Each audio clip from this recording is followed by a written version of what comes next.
Aujourd'hui, nous allons continuer l'enseignement que nous avons déjà commencé sur pourquoi je ne manifeste pas, quels sont les blocages que nous avons et comment nous pouvons les lever. Pourquoi je n'arrive pas à amener à l'existence, donc dans ma vie, quelque chose que je désire à l'intérieur de moi. Or, en métaphysique, nous avons déjà appris que ce qui est au-dedans est comme ce qui est au-dehors, ce qui est en haut est comme ce qui est en bas. Je vous avais exposé ceci, c'est-à-dire ce schéma qui est très, très important, c'est-à-dire que notre esprit se subdivise en deux parties, l'esprit conscient et l'esprit subconscient. Donc, les 5 concepts qu'ont toujours utilisé les religions, il y a la culpabilité, n'est-ce pas, le péché, la peur, la souffrance, le sacrifice. Nous sommes coupables, nous sommes des pécheurs, nous devons avoir peur d'aller en enfer, nous devons souffrir. Si on prend le premier point, il dit assujettissez la terre et dominez sur tout animal qui se met sur la terre. Et Dieu dit, voici, je vous donne toute herbe, donc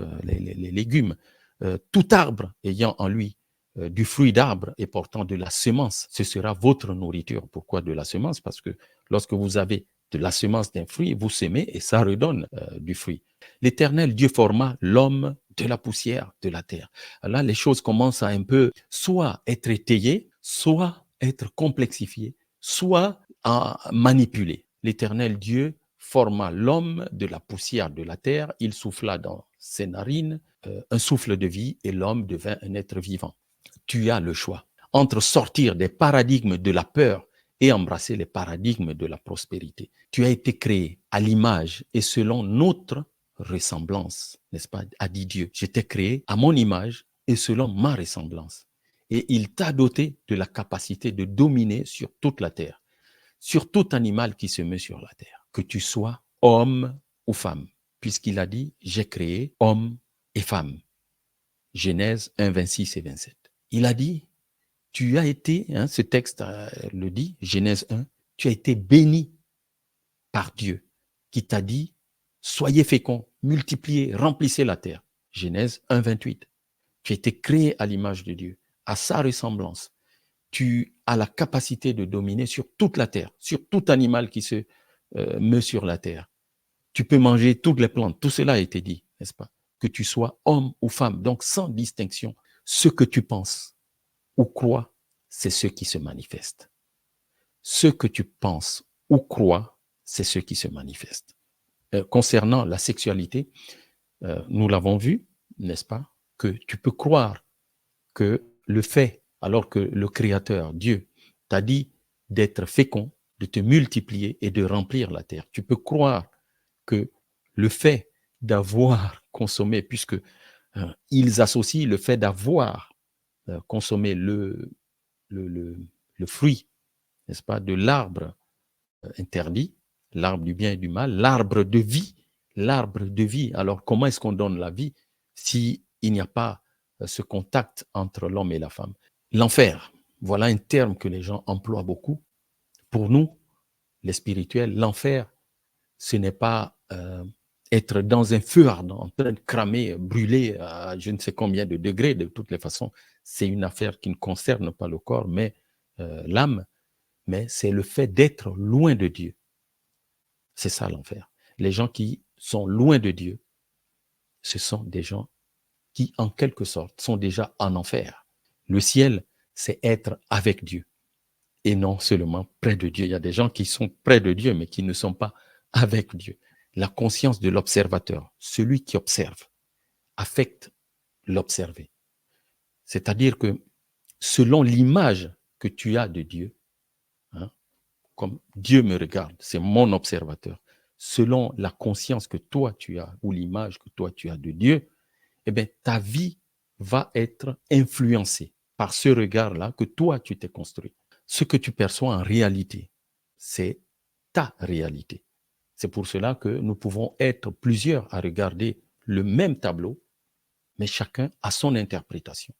Nous pouvons être plusieurs à regarder la même scène et chacun a son interprétation. Il n'y a que dans la dictature où on va imposer aux autres son interprétation à soi, n'est-ce pas? Il y a des gens qui vivent certaines situations difficiles, mais en fonction de ce qu'il y a dans leur subconscient, dans leur esprit conscient et subconscient, ils ne le vivront pas de la même façon que l'autre à côté. Nikola Tesla, c'est quelqu'un qui est connu comme étant un très grand inventeur, un très grand créateur et qui inspire d'autres personnes aujourd'hui. C'est pour cela que vous voyez la voiture d'Elon Musk s'appelle Tesla. Ce n'est pas par hasard. Il continue à inspirer les gens. Et donc, Nikola Tesla avait dit que nous sommes des dieux, mais nous l'avons oublié. Et je vous ai démontré qu'en réalité, à la Genèse, les livres que je vous ai montrés au départ, il vous a été dit que le jour où vous mangerez le fruit de la connaissance du bien et du mal, vous ouvrirez votre intelligence. En physique quantique, aujourd'hui, on démontre que l'être humain a le pouvoir de créer sa vie. Donc, tu as le pouvoir de créer ta vie. Mais comment tu as le pouvoir de créer ta vie? C'est parce que en toi, il y a des capacités innées. Et c'est le livre de Jean qui commence par Jean, le chapitre 1. Au commencement était le Verbe, puis le Verbe s'est fait chair, etc., etc. Bon, Jésus n'était pas chrétien, il était hébreu ou araméen, en tout cas juif, mais c'est nous qui en avons fait un autre personnage. Pourquoi? Parce que l'enseignement, quand même, qu'il a légué est édifiant pour l'âme. Il est édifiant pour l'âme, mais il faut le prendre avec beaucoup d'intelligence. Considérer que tu as consommé le fruit, l'arbre de la connaissance du bien et du mal pour comprendre les vérités cachées. Donc, voilà ce que un extrait de ce que dit Jésus face à ces gens-là qui veulent le persécuter à cause de son message. Donc, il y avait déjà eu un débat avant, une dialectique, une opposition entre les érudits, les docteurs de la loi et le Christ Jésus.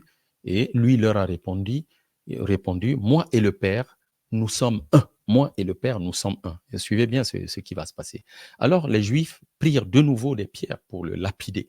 En fait, puisque le Christ Jésus venait enseigner aux gens qu'il est le Fils de Dieu, et c'est en cela que j'aime bien entendre, j'ai pas mal d'amis de Juifs qui disent souvent qu'ils sont le peuple de Dieu. Mais avant d'être le peuple de Dieu, tu dois déjà être fils de Dieu. Donc, nous sommes tous fils de Dieu, n'est-ce pas? Et si je suis fils de Dieu, toi tu es fils de Dieu, lui il est fils de Dieu, ben ensemble nous formons un groupe de Dieu. Puis si on élargit, on devient un peuple de Dieu. Donc pour moi, il n'y a rien de choquant. À travers la spiritualité, je comprends toutes ces affirmations. Je vous ai fait voir plusieurs bonnes œuvres venant de mon Père, pour laquelle me lapidez-vous. Donc il faisait des miracles. Maintenant, on le lapide, il dit, mais je vous dis que moi, j'ai Dieu, il y a Dieu en moi, je suis le Fils de Dieu, direct. Je fais des œuvres. Et pourquoi vous voulez me lapider? Parce que je l'affirme. Parce que j'enseigne aux gens qu'ils ont Dieu en eux. Les Juifs lui répondirent, ce n'est point pour une bonne œuvre que nous lapidons, mais pour un blasphème. Et parce que toi, qui es un homme, tu te fais Dieu, n'est-ce pas? Parce que toi, qui es un homme, tu te fais Dieu. Jésus leur répondit, n'est-il pas écrit dans votre loi? Votre loi, c'est laquelle? C'est la Genèse que je vous ai lue au départ. J'ai dit, c'est Dieu, n'est-il pas écrit dans votre loi? J'ai dit, quand on dit j'ai dit, je suis, c'est Dieu qui dit là. J'ai dit, vous êtes des dieux. Mais si je l'ai fait, quand même vous ne me croyez point, croyez à ses œuvres, n'est-ce pas?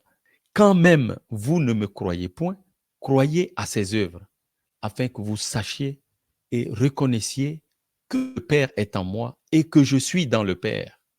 Que le Père est en moi et que je suis dans le Père. C'est très intéressant ce qui est dit ici, c'est-à-dire que quand on est réellement dans la spiritualité, quand on maîtrise à la fois la dimension, ce qui est à l'extérieur et ce qui est à l'intérieur, on est capable de faire des choses incroyables, n'est-ce pas? Et c'est ce dont il parle ici en parlant des œuvres.